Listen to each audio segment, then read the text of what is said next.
छात्राओं, रीति काव्य की सामान्य प्रवृत्तियों पर चर्चा करते हुए पिछले वीडियो में हमने रीति काव्य की दो प्रवृत्तियों पर चर्चा की थी।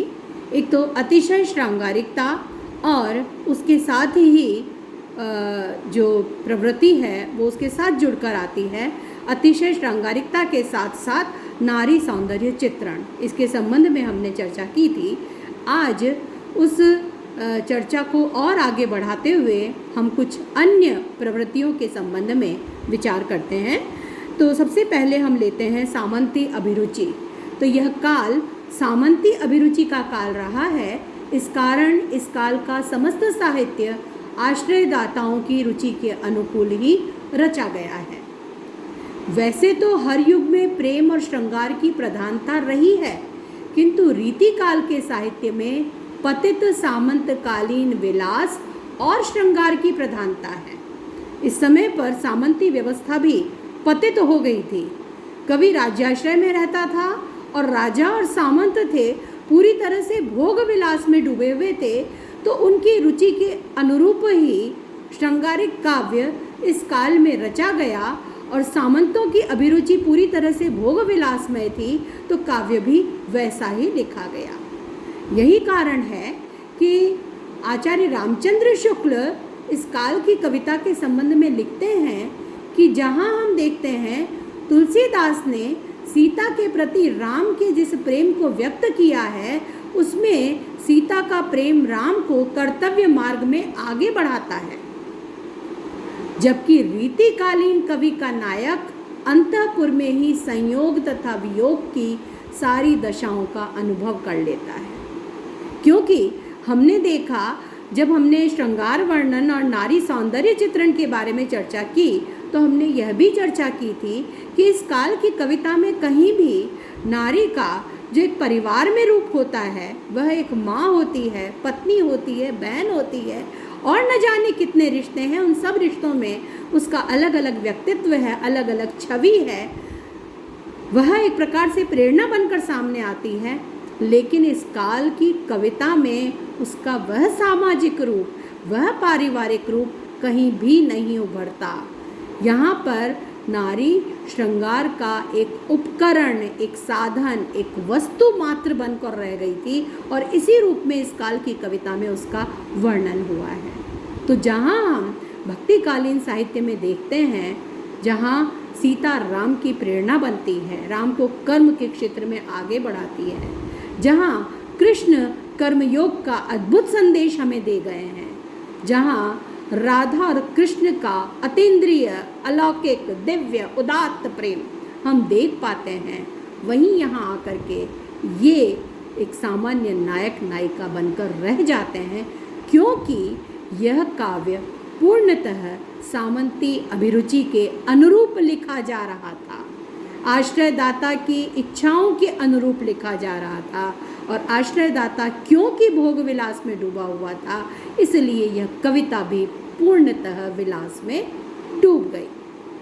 अगली प्रवृत्ति हम लेते हैं आचार्यत्व प्रदर्शन की प्रवृत्ति। इस काल की कविता या तो जो राजा है या सामंत है या धनिक है, जिसका जीवन भोग विलासमय है, उसकी अभिरुचि के अनुरूप भोग विलास का साधन जुटाने के लिए लिखी गई, या फिर अपने विद्वत्ता को, अपने आचार्यत्व को, चमत्कार पूर्णता को प्रदर्शित करके उसके माध्यम से पुरस्कार प्राप्त करने के लिए लिखी गई। इसलिए आचार्यत्व प्रदर्शन की प्रवृत्ति भी इस काल की कविता में एक मुख्य प्रवृत्ति के रूप में उभर कर आती है। कवियों का उद्देश्य अपने आचार्यत्व को प्रदर्शित करने का बन गया था। सभी ने इस प्रकार का प्रयास करते हुए रस, अलंकार आदि काव्यांगों पर ग्रंथों की रचना की। इन रचनाओं में मौलिकता नहीं है, क्योंकि संस्कृत में हमें ये लक्षण ग्रंथ बहुत मिल जाते हैं। काव्यशास्त्र की एक बहुत सुदृढ़ परंपरा हमें संस्कृत में मिलती है, और यहाँ इन कवियों ने इनका पुनः प्रस्तुतिकरण किया है एक प्रकार से। तो मौलिकता केवल नए भेदों के नामकरण में दिखाई देती है, जैसे केशवदास ने श्रृंगार के प्रच्छन्न और प्रकाश दो भेद किए, लेकिन काव्यशास्त्र इस साहित्य का आवरण बनकर आया है। एक प्रकार से कवियों ने ये प्रयास तो किया है काव्यशास्त्र के माध्यम से अपनी विद्वत्ता को प्रदर्शित करने का, लेकिन मुख्य विषय काव्यशास्त्र नहीं है। इस काल की कविता का मुख्य विषय तो वही श्रृंगार वर्णन और नारी चित्रण ही है। अगली प्रवृत्ति के रूप में हम देख सकते हैं अलंकारिकता। अलंकारों के प्रति इस काल में विशेष मोह रहा है कवियों का। यही कारण है कि इसे अलंकार काल भी नाम दिया गया। हम देखते हैं कवि केशव, जो कि इसके प्रवर्तक आचार्य हैं रीति काव्य के, उन्होंने तो अलंकारों को काव्य में महत्वपूर्ण मानते हुए यह तक कह दिया था, भूषण बिनु न विराजहि कविता वनिता वित्त, यानी आभूषणों के बिना कविता, स्त्री और धन संपदा तीनों ही शोभा को प्राप्त नहीं कर पाते। तो काव्य में अलंकारों को वे अत्यधिक आवश्यक तत्व के रूप में स्वीकार करते हैं, अनिवार्य तत्व के रूप में स्वीकार करते हैं। और अलंकार प्रियता इस काल के सभी कवियों की विशेषता रही है। जहाँ हम देखते हैं रीतिबद्ध कवियों में अलंकारों के प्रति विशेष मोह रहा है। यहाँ तक कि केशव ने तो अद्भुत प्रयोग अलंकारों के किए हैं। उस मोह के कारण कई स्थानों पर उनकी कविता भावहीन भी हो गई है। जब हम केशव को पढ़ेंगे तो विस्तार से इसके संबंध में चर्चा करेंगे। वहीं दूसरी तरफ देखते हैं रीति सिद्ध कवि उसका सुंदर सहज प्रयोग कर पाते हैं। तो जो रीति मुक्त कवि हैं उनके काव्य में भी अलंकार आए हैं, लेकिन सहज स्वाभाविक रूप में अनायास ही, सायास प्रयोग नहीं है, अनायास अलंकार आ गए हैं। अगली प्रवृत्ति के रूप में हम देखते हैं इस काल में एक और प्रवृत्ति जो सामने आती है, वो है भक्ति एवं वैराग्य का मिश्रण। भक्ति, नीति और वैराग्य भावना, यह भी इस काल की कविता की प्रवृत्ति के रूप में देखी जा सकती है। रीति काल के पहले भक्ति काल आता है। भक्ति काल में भक्ति भावना अपने उच्चतम सोपानों पर चढ़ती है और एक श्रेष्ठ भक्ति साहित्य हमारे सामने आता है। हम उसे पढ़ चुके हैं। रीति काल में आकर के भक्ति की वो प्रवृत्ति समाप्त नहीं होती, लेकिन ये भक्त कवि नहीं थे। भक्ति भावना इनके काव्य में भी आई है। भक्ति संबंधी छंद इस काल में भी लिखे गए हैं, लेकिन जैसा कि पंडित विश्वनाथ प्रसाद कहते हैं कि एक सामान्य भक्ति भावना लेकर ये कवि चले थे, और यही कारण है कि विशेष भेदभाव में या अवतार भेद के पचड़े में न पड़ के राम के नाम पर कृष्ण और कृष्ण के नाम पर राम की लीलाओं का बखान भी इन कवियों ने बड़ी सहजता से कर दिया है। एक उदाहरण मैं आपको देती हूँ जिसको लेकर के ही यह बात कही गई है। बिहारी लिखते हैं, कौन भांति रही है विरधु अब देखी बे मुरारी। हे मुरारी, मुर नामक राक्षस को मारने के कारण कृष्ण को मुरारी कहा जाता है।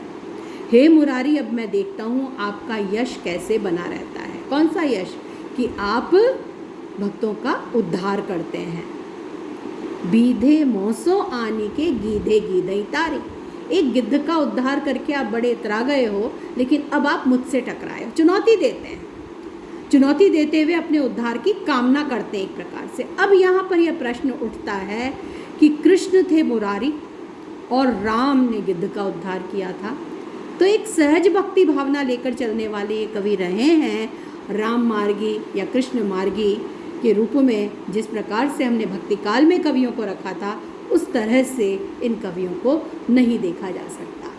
पर ये भक्त कवि नहीं थे। एक सामान्य रूप से एक कह सकते हैं कि सारे भोग विलास के पश्चात कहीं न कहीं एक भक्ति भावना और एक वैराग्य भी जागता है, और उस रूप में जो एक लंबे जीवन के अनुभव से जो निष्कर्ष इन्होंने प्राप्त किए, उसके फलस्वरूप संसार की असारता, विलासिता और भोग के दुखदायी प्रभाव से परिचित हो गए। तो शायद नीति, वैराग्य और भक्ति संबंधी चर्चा भी इनकी कविता में आ गई है। आज इस चर्चा को यहीं विराम देते हैं। अगले वीडियो में कुछ अन्य प्रवृत्तियों के संबंध में हम चर्चा करेंगे।